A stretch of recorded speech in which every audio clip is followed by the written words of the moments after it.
are going to discuss about the authorities under the Industrial Dispute Act. I have already explained you Industrial Dispute Act mainly for the purpose of resolving the industrial dispute matters. Okay, what is the meaning of first?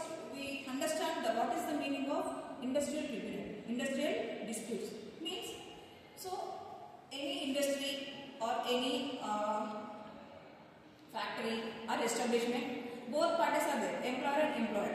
Any disputes arising between the employer and employee, so they are always sort out their problem or adjudicate their problem within the premises of the factory or with secrecy, because the industries and factories and everything are doing the economic business and manufacturing business. They are having some reputations. So when the dispute is arised, the dispute is propaganda to other places, that is damage the good name of the company or establishment. So that's why the most of the companies or establishments or resolve their problems in between the employer and employee without the interference of the court sometimes. Then even though the problems couldn't sort out without the interference of the court, then they are entering to the court premises with the help of the laws. So that's why according to the Industrial Dispute Act provide some authorities to resolve their problems in amicable way within the span of time, short period of time. So Industrial Dispute Act establish some authorities like work committee, conciliation officer, board of conciliation, court of inquiry, labor court, industrial tribunal and national tribunals. These are the authorities are established by under the Industrial Dispute Act. First one is work committee. So the work committee is explained under the section 3 of the Industrial Tribunal Act. In this, the workers committee. So this is a committee. This is a board. So in this board, one chairperson is one chairperson and equal representatives from the employers and the equal representatives from the workers committee. Means, for example, one person is a chairman, he is an independent person.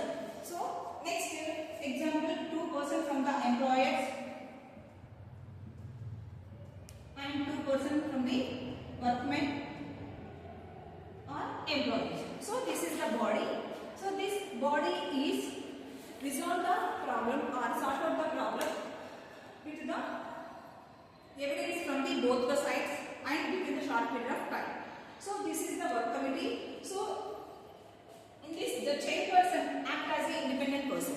Next, the employer, the workmen also represented in the two ways. First one is the workers from the authorized trade unions or the workers are relating to the establishment of the company. So in these two ways, the workers members are represented to the work committee and these employers are represented from the management. So this is the board. This board is resolve the problems in between the workers and the employer and employee. So this is the work committee. Next is the conciliation officer. So the conciliation officer is appointed by the appropriate government. That may be central government or state government. So according to the problem, according to the industrial dispute, the length of the industrial dispute, the appropriate government satisfies one person or two person. According to the disputes, the appropriate government appoint one person or two persons. It is the will and wish of the appropriate government. So the conciliation officer may be appointed like a permanent employee or limited period, or that means the temporary purpose. So that completely depend upon the dispute. So the conciliation officer appointed in a establishment or the area of the establishment according to the discretion power of the appropriate government. The conciliation officer refer the all the matters like workers right like wages, bonus, and any matters relating to the industrial dispute. The conciliation officer functions. The conciliation officer acts as a mediator. He doesn't have any judicial functions. He acts as a mediator and just he give the advice to the both the parties to resolve their problems or sort out their problems. In case the conciliation officer is failed to resolve that problem, immediately the conciliation officer send a report to the appropriate government. So in that report, he mentioned the why they doesn't sort out the problem. Everything will be mentioned in that document, and that document sent to the appropriate government. The appropriate government then they refer to the other authorities. So in case the conciliation officer also sort out the problem, even though the conciliation officer made a document which method he used to sort out the problem, and everything will be mentioned in that document, that also sent to the appropriate government. This is the power and functions of the conciliation officer. Conciliation officer mainly act as a mediator. Okay, this explains in the section 7 of the ID Act. Next, we are coming to the point, board of conciliation. So in this name, so this is the board. So this is the board. In this board, one chairperson and 2 or more members of the other members. These members are appointed by the central government or appropriate government according to the based on the dispute. For example, in case any member, so this conciliation board of conciliation is act as a quorum. Any person or chairman is unable to attend the duties, even though the board is doing their duty without any disturbances. Okay. The conciliation board also sort out the problems relating to the workers' issues like wages, wages, terms of conditions of the workmen. So everything will be resolved in the conciliation board. The conciliation is having the broader power than the conciliation officer. Okay. Next, same the conciliation functions of the conciliation officer. The conciliation board. The board also doing the resolve the industrial problem in the amicable way to create the good relationship between the employer and employee. So the board also made a report to the appropriate government after failure the resolving the problem. So this is the power and functions of the board of the conciliation officer. This is explained in the section 5 of the Industrial Dispute Act. Next, coming to the point, the court of inquiry. So in these 3 authorities, work committee, conciliation officer, board of conciliation, they are failed to resolve their problems or adjudicate the problems. These disputes are sent to the appropriate government. Then the appropriate government to refer these matters to the court, but the court doesn't have the right to which the problem is relating to the industrial tribunal or not. So that's why the court appoint a court of inquiry to identify the problem is relating to the industrial tribunal or not. Okay. So the court of inquiry inquires the issue and gather the matters from the employer and employee, and that matter is sent to the appropriate government within the 6 months from the starting the inquiry. Okay, this is the function of the court of inquiry.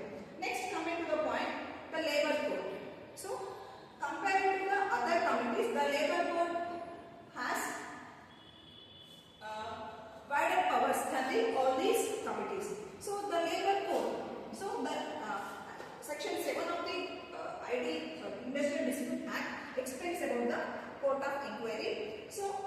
the labor code. So the labor code is established by the Industrial Dispute Act, and so according to the problem, based on the problem, the central government or appropriate government appoint one or two labor codes. At the same time, the appropriate government appoint the presiding officers of the labor code. So the powers and functions of the presiding officer. So the first appointment of the presiding officer. So any person has been worked as a judge of the High Court. He is act as a presiding officer of the labor code, and any person has been worked as a district judge or assistant district judge for a period of 4 years. He is also eligible for presiding officer of the labor code. Any person has been worked as a labor commissioner or assistant labor commissioner for a period of 7 years, and he is also eligible for a presiding officer of the labor code. This is the appointment of the presiding officer.